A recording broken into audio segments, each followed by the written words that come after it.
பொங்கல் பண்டிகையை முன்னிட்டு C D பிரிவைச் சேர்ந்த அரசு ஊழியர்களுக்கு போனஸ் அறிவிக்கப்பட்டுள்ளது.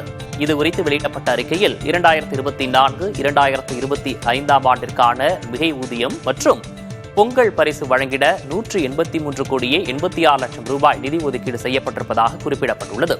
சி டி பிரிவைச் சேர்ந்த அரசு ஊழியர்கள், ஆசிரியர்களுக்கு 3000 ரூபாய் என்ற உச்சவரம்புக்குட்பட்டு மிகை ஊதியம் வழங்கப்படும் என அறிவிக்கப்பட்டுள்ளது. தொகுப்பூதியம், சிறப்பு காலமுறை ஊதியம் பெறும் பணியாளர்களுக்கும் பகுதி நேர பணியாளர்களுக்கும் 1000 ரூபாய் சிறப்பு மிகை ஊதியம் வழங்கப்படும் என்றும் அறிவிக்கப்பட்டிருக்கிறது.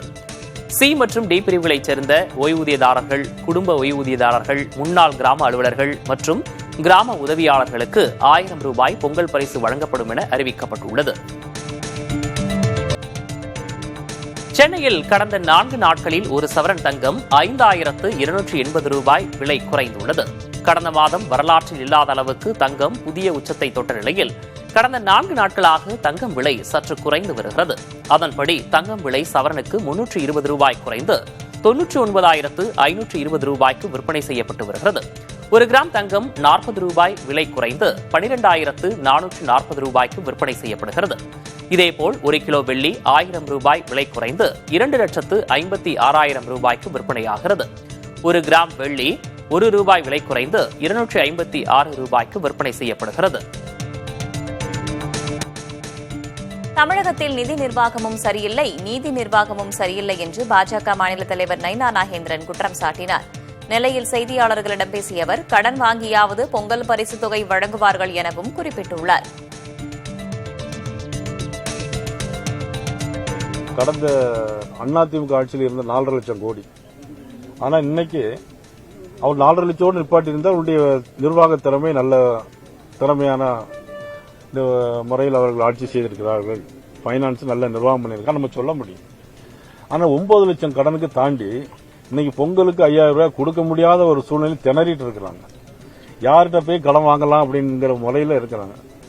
தனியார்கிட்ட கூட கடன் வாங்கி கொடுத்தாலும் கொடுப்பாங்க, ஏன்னா தேர்தலை சந்திக்க வேண்டியிருக்கு. படுக்கை வசதி கொண்ட முதல் வந்தே பாரத் ரயில் கொல்கத்தா கவுஹாத்தி இடையே இயக்கப்பட உள்ளது. டெல்லியில் செய்தியாளர்களை சந்தித்த ரயில்வே அமைச்சர் அஸ்வினி வைஷ்ணவ், வரும் 18 அல்லது 19ஆம் தேதி முதல் இச்சேவையை பிரதமர் தொடங்கி வைப்பார் என தெரிவித்தார். கொல்கத்தா கவுஹாத்தி இடையே 6000 முதல் 8000 ரூபாய் விமான பயணத்திற்கு தர வேண்டியுள்ளதாகவும், ஆனால் படுக்கை வசதி வந்தே பாரத் ரயிலில் 2300 ரூபாய் முதல் 3600 ரூபாய் மட்டுமே கட்டணமாக இருக்கும் என்றும் அமைச்சர் தெரிவித்துள்ளார். மேற்கு வங்காளம், அசாம் ஆகிய 2 மாநிலங்களிலும் சில மாதங்களில் சட்டமன்ற தேர்தல் நடைபெறவுள்ள நிலையில் அவ்விரு மாநில மக்களும் பயனடையும் வகையில் இந்த அறிவிப்பு வெளியாகியுள்ளது.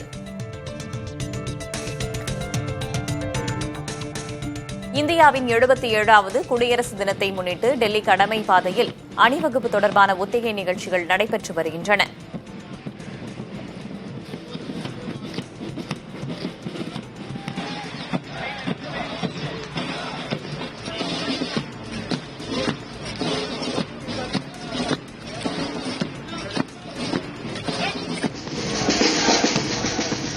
இந்தியாவின் 77வது குடியரசு தினம் வரும் 26ஆம் தேதி கொண்டாடப்படுகிறது. இதையடுத்து கடமை பாதையில் முப்படைகளின் அணிவகுப்பும் மாநிலங்களின் சாதனைகளை போற்றும் அணிவகுப்பு வாகனங்களும் இடம்பெறும். டெல்லியில் நிலவும் கடும் குளிரையும் பொருட்படுத்தாமல் படை வீரர்கள் ஒத்திகையில் பங்கேற்றனர்.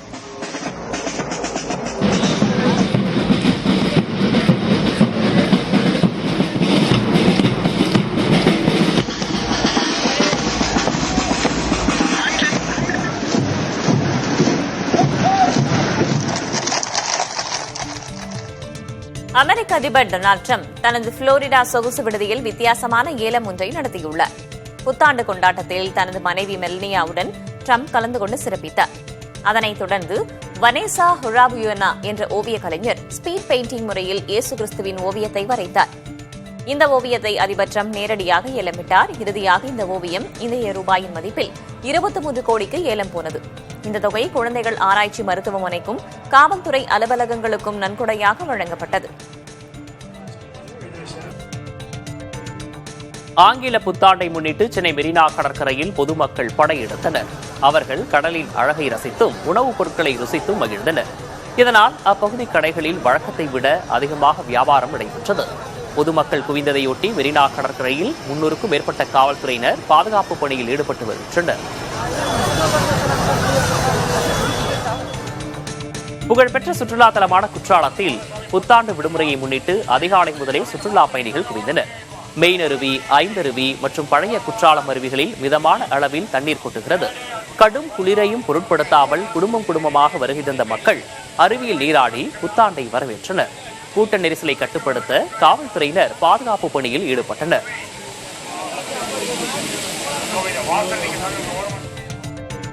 புத்தாண்டு விடுமுறையை முன்னிட்டு உதகையில் சுற்றுலா பயணிகளின் வருகை பன்மடங்கு அதிகரித்தது.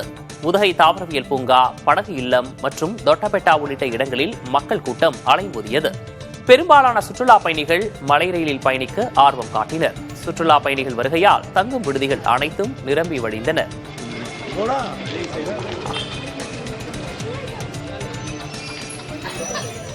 தலைநகர் டெல்லியில் புத்தாண்டு கடும் பனிமூட்டம் மற்றும் மாசடைந்த காற்றுடன் தொடங்கியுள்ளது. இதனால் பொதுமக்களின் இயல்பு வாழ்க்கை கடுமையாக பாதிக்கப்பட்டுள்ளது. அறிவியல் சொல்லும் அளவுகோலே ஆடிப்போகும் அளவுக்கு டெல்லியில் பகல் பொழுதில் வெப்பநிலை 14.2 டிகிரிக்கு சரசரவென சரிந்திருக்கிறது. இது இயல்பை விட 6 டிகிரி குறைவாகும். கடந்த 6 ஆண்டுகளில் பதிவான மிக குறைந்த பகல் வெப்பநிலை இதுதான். காலையில் அடர் மூடுபனி காரணமாக சாலைகளில் 50 மீட்டர் தூரத்திற்கு மேல் எதையும் பார்க்க முடியவில்லை. இதனால் வாகன போக்குவரத்து கடுமையாக பாதிக்கப்பட்டுள்ளது. காற்றின் தரமும் மிகவும் மோசமடைந்திருக்கிறது. இன்று அதிகாலை முதல் நிலவி வரும் அடர் பனிமூட்டம் காரணமாக விமான சேவைகள் பாதிக்கப்பட்டன. டெல்லியின் காற்றின் தரக்குறியீடு 382 பதிவாகி இருக்கிறது. சுவாச பாதிப்பு உள்ளவர்கள் கவனமாக இருக்குமாறு அறிவுறுத்தப்பட்டுள்ளனர். வரும் 3ஆம் தேதி முதல் குளிர் இன்னும் அதிகமாகும் என்று வானிலை ஆய்வு மையம் எச்சரித்துள்ளது.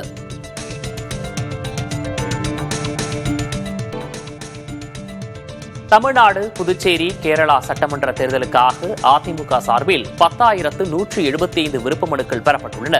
இதில் அக்கட்சி பொதுச் செயலர் எடப்பாடி கே பழனிசாமி தங்கள் தொகுதியில் போட்டியிட வேண்டும் என கோரி 2,187 விருப்ப மனுக்களை அக்கட்சியின் தொண்டர்களும் நிர்வாகிகளும் அளித்துள்ளனர்.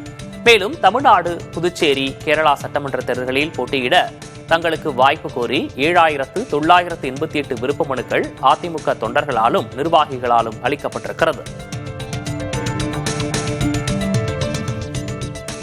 பாஜகவின் எத்தனை பி டீம்கள் வந்தாலும் அவற்றை எதிர்கொள்வோம் என்று துணை முதல்வரும் திமுக இளைஞரணி செயலாளருமான உதயநிதி ஸ்டாலின் கூறியுள்ளார். டைம்ஸ் ஆஃப் இந்தியா ஆங்கில நாளிதழுக்கு பேட்டியளித்துள்ள உதயநிதி ஸ்டாலின், தமிழ்நாட்டில் திமுக உள்ளிட்ட மதசார்பற்ற சக்திகளை வலுவெக்க செய்ய பாஜக அனைத்து கருவிகளையும் பயன்படுத்தும் என்பதை உணர்ந்திருப்பதாக குறிப்பிட்டார். பாஜகவின் சதித்திட்டங்களை தமிழ்நாட்டு மக்கள் உணர்ந்திருப்பதாகவும் நிச்சயமாக பாஜகவை தமிழ்நாட்டு மக்கள் தோற்கடிப்பார்கள் என்றும் உதயநிதி கூறினார்.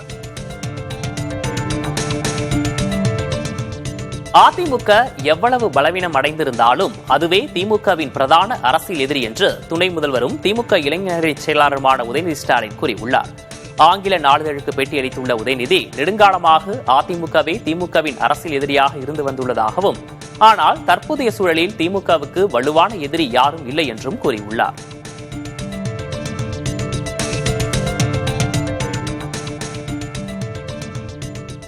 ஆட்சி முடியும் வரை கேள்வி கேட்க மாட்டார்கள் என்பதாலேயே அதிமுகவை எதிர்க்கட்சி என துணை முதல்வர் உதயநிதி ஸ்டாலின் கூறுவதாக தவேக நிர்வாகி செங்கோட்டையன் கூறியுள்ளார்.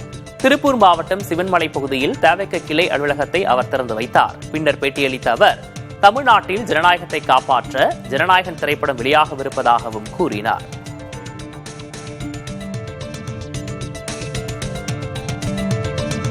திருச்சியில் வரும் 5ஆம் தேதி நடைபெறவுள்ள மோடி பொங்கல் விழாவில் உள்துறை அமைச்சர் அமித்ஷா பங்கேற்க உள்ளதாக பாஜக மாநில துணைத் தலைவர் கரு நாகராஜன் தெரிவித்துள்ளார். சென்னையில் செய்தியாளர்களிடம் பேசிய அவர், பாஜக மாநில தலைவர் நயினார் நாகேந்திரனின் பரப்புரை பயணத்தின் நிறைவு விழா புதுக்கோட்டையில் வரும் 4ஆம் தேதி நடைபெற உள்ளதாகவும் அதில் அமித்ஷா பங்கேற்க உள்ளதாகவும் கூறினார். நேரடியாக மன்னார்புரம் ராணுவ திடலில் ஏறத்தாழ 2000 பெண்கள் பொங்கல் வைக்கக்கூடிய மோடி பொங்கல். இந்த மோடி பொங்கல் என்பது எங்கள் கட்சியிலே மண்டல் வாரியாக நடத்த சொல்லி இங்க இருக்கிற நிர்வாகிகள் எல்லாம் ஆளுக்கு ஒரு பகுதியிலே அந்த மோடி பொங்கல் விழாவை நடத்தி கொண்டிருக்கிறோம். அதில் பிரம்மாண்டமான ஒரு விழாவாக மாண்புமிகு உள்துறை அமைச்சர் அவர்கள் கலந்து கொள்ளக்கூடிய அந்த பொங்கல் விழா 2000 பெண்கள் பொங்கல் வைக்கிற ஒரு நிகழ்ச்சி. அங்கே கிராமிய கலை நிகழ்ச்சிகள் இடம்பெறும். நமது தமிழ் கலாச்சாரத்தை எடுத்து காட்டுகிற பல்வேறு நிகழ்ச்சிகள் அங்கே இடம்பெற இருக்கிறது. அந்த விழாவிலே அவர் சரியாக ஒரு 11 மணி அளவிலே அங்கே வந்து பங்கேற்று அந்த பொங்கல் விழாவிலும் அவர் சிறப்புரை ஆற்றுகிறார்.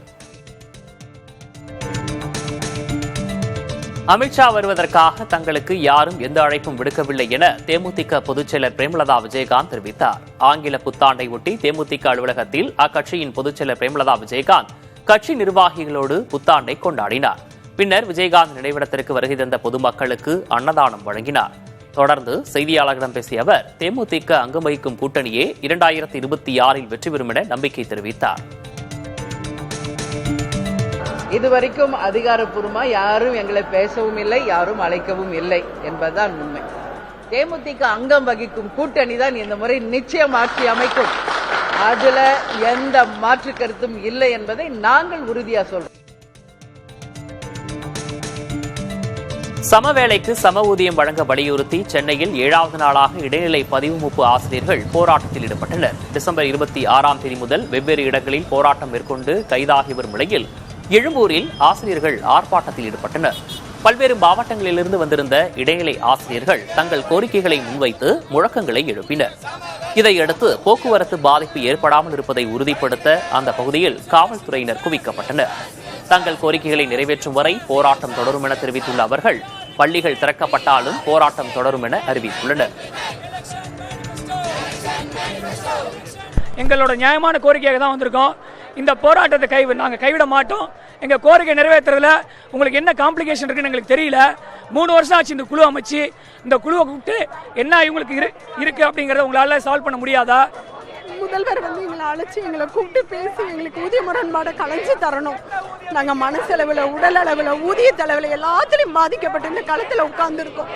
தயவு செஞ்சு எங்களோட மனவேதனையை புரிஞ்சுட்டு முதல்வர் எங்களை கூப்பிட்டு ஒரு நல்ல வாக்குறுதி நிறைவேற்றி தரணும்னு ரொம்ப தாழ்மையுடன் கேட்டுக்கிறோம்.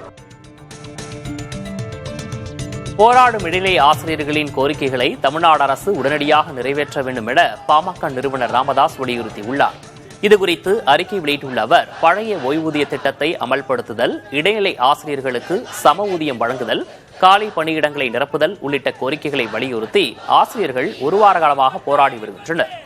இந்த விவகாரத்தில் தமிழக அரசு உடனடியாக தலையிட்டு ஆசிரியர்களின் கோரிக்கைகளை நிறைவேற்ற வேண்டும் என ராமதாஸ் வலியுறுத்தியுள்ளார்.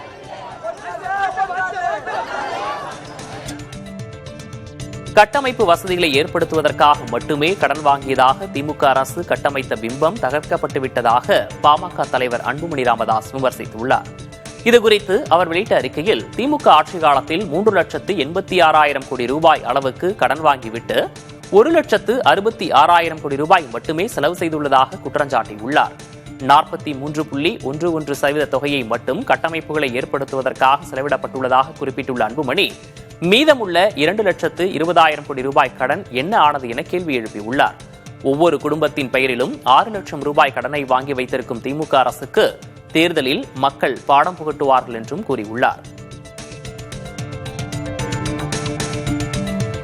தமிழ்நாட்டின் பொருளாதாரத்தை உத்தரப்பிரதேசத்தின் பொருளாதாரத்துடன் ஒப்பிடுவது பிழை என காங்கிரஸ் முன்னாள் மத்திய அமைச்சர் ப. சிதம்பரம் தெரிவித்துள்ளார். இதுகுறித்து தனது எக்ஸ்தல பக்கத்தில் பதிவிட்டுள்ள அவர் ஒரு மாநிலத்தின் மொத்த கடனை வைத்து அந்த மாநிலத்தின் பொருளாதார நிலையை மதிப்பிடுவது பிழையானது. மொத்த உற்பத்தியில் மொத்த கடன் எத்தனை விழுக்காடு என்பதே பொருத்தமான அளவை. தமிழ்நாட்டில் இந்த அளவை 2021-22 முதல் 2025, 2026 வரை ஒரே நிலையில் உள்ளது. நிதி பற்றாக்குறை ஒவ்வொரு ஆண்டும் குறைக்கப்பட்டு 2025-26 ஆண்டில் நிதி ஆயோக் விதித்த 3 விழுக்காடு என்ற வரம்பை தமிழ்நாடு எட்டும் என்றும் இந்த ஆண்டின் மதிப்பீடு சுட்டிக்காட்டுகிறது. இது பாராட்டுக்குரியது என்பதோடு நிதி மேலாண்மை மேலும் செம்மைப்படுத்தப்பட வேண்டும் என்பதும் ஏற்புடையது என அவர் குறிப்பிட்டுள்ளார். கூட்டணி விவகாரத்தில் லட்சுமண ரேகையை தாண்டும் பழக்கம் தங்களுக்கு இல்லை என மதிமுக பொதுச்செயலர் வைகோ தெரிவித்துள்ளார்.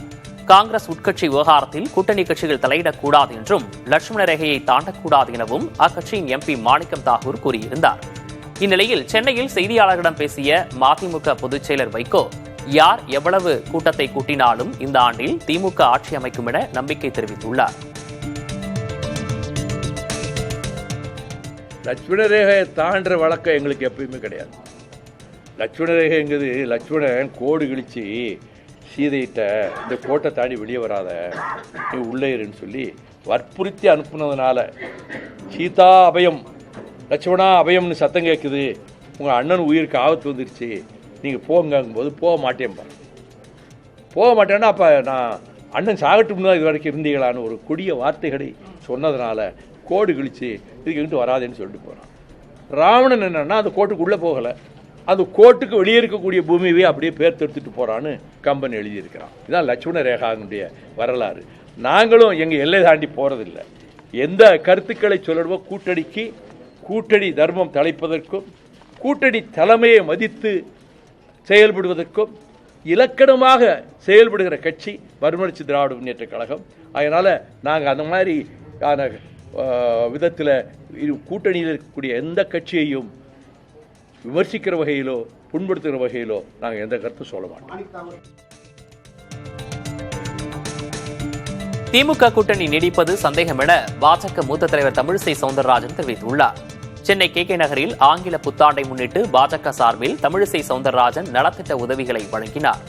பின்னர் பேட்டியளித்த அவர் வட மாநிலத்தவருக்கு எதிராக விஷம கருத்துக்கள் பரப்பப்படுவதால் அவர்கள் மீது தமிழக இளைஞர்களுக்கு கோபம் ஏற்படுவதாக குறிப்பிட்டார். திமுகவும் திமுக அரசும் தேசிய ஒற்றுமைக்கு அச்சுறுத்தலாக இருப்பதாகவும் தமிழிசை சாடினார். இந்தி கூட்டணியில் உள்ளவர்கள்லாம் இந்தி கூட்டணியில் தான் இருப்பார்களா என்று மிகப்பெரிய சந்தேகம் இருக்கிறது.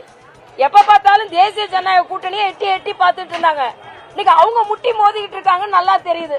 மாணிக் தாக்கூரா இருக்கட்டும், செல்வ பெருந்தகையா இருக்கட்டும், அண்ணன் திருமாவளவனா இருக்கட்டும், எல்லோருமே எதிர்கருத்துக்களை சொல்ல ஆரம்பித்து விட்டார்கள். அதனால் 2026 இந்தி கூட்டணிக்கு மிகப்பெரிய குழப்பத்தை ஏற்படுத்தும். இன்னைக்கு திமுக இந்தி கூட்டணியில் உள்ள கட்சிகள் தான் அடிமையாக இருக்கிறார்கள். வேங்கை வயலில் உள்ள பிரச்சனையை கேட்கறதுக்கு அண்ணன் திருமாவளவனுக்கு முக்கியம் இல்ல, அடிமையாக இருந்து கொண்டிருக்கிறார்கள். துப்புரவு தொழிலாளர்கள் அங்கே போட்டு மிக கடுமையாக போராடி கொண்டிருக்கிறார்கள். ஓய்வூதியம் கேட்டு தொழிலாளர்கள் போராடி கொண்டிருக்கிறார்கள், செவிலியர்கள் போராடி கொண்டிருக்கிறார்கள். ஆக நாங்கள் உழைப்பாளிகளுக்கு என்று சொல்லுகின்ற கம்யூனிஸ்டுகள் இந்த அறிவால அடிமைகளாக போய் கொண்டிருக்கிறார்கள். திமுகவிடம் கூடுதல் சீட் கேட்டு சண்டை போடுவோமோ தவிர கூட்டணியிலிருந்து விலக மாட்டோம் என விசிக தலைவர் திருமாவளவன் தெரிவித்துள்ளார். திமுக கூட்டணியில் சீட் குறைவாக கொடுத்தால் என்ன பாதிப்பு இருக்க போகிறது என கேள்வி எழுப்பியுள்ள அவர், முடிந்தால் சண்டை போட்டு கூடுதல் சீட் வாங்குவோம், இல்லை என்றால் அனுசரிப்போம் என கூறியுள்ளார். அதேபோல் ஒருபோதும் சீட்டுக்காக அரசியல் செய்ய மாட்டேன் என்றும், சீட் அதிகமாக கிடைக்கும் என்பதற்காக திமுக கூட்டணியிலிருந்து விலக மாட்டோம் என்பதையும் திருமாவளவன் தெளிவுபடுத்தியுள்ளார்.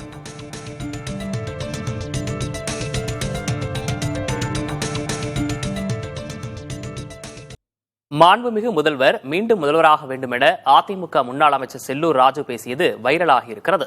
மதுரையில் உள்ள மீனாட்சி அம்மன் கோயிலுக்கு சென்று வழிபாடு நடத்திய அவர் புத்தாண்டு வாழ்த்துக்களை கூறினார். அப்போது தமது வேண்டுதல் குறித்து அவர் பேசியதை தற்போது காணலாம். இன்றைக்கு உலகமே ஆளுகின்ற மீனாட்சி சுந்தரேஸ்வரர் திருக்கோயிலுக்கு சென்று குடும்பஸ்தாரோடும் கழக குடும்பஸ்தாரோடும் சென்று மாண்புமிகு முதலமைச்சர் மீண்டும் தமிழகத்துடைய முதலமைச்சராக வர வேண்டும், அங்கே கன்னி மீனாட்சி சுந்தரேஸ்வரர் அருள் புரிய வேண்டும்,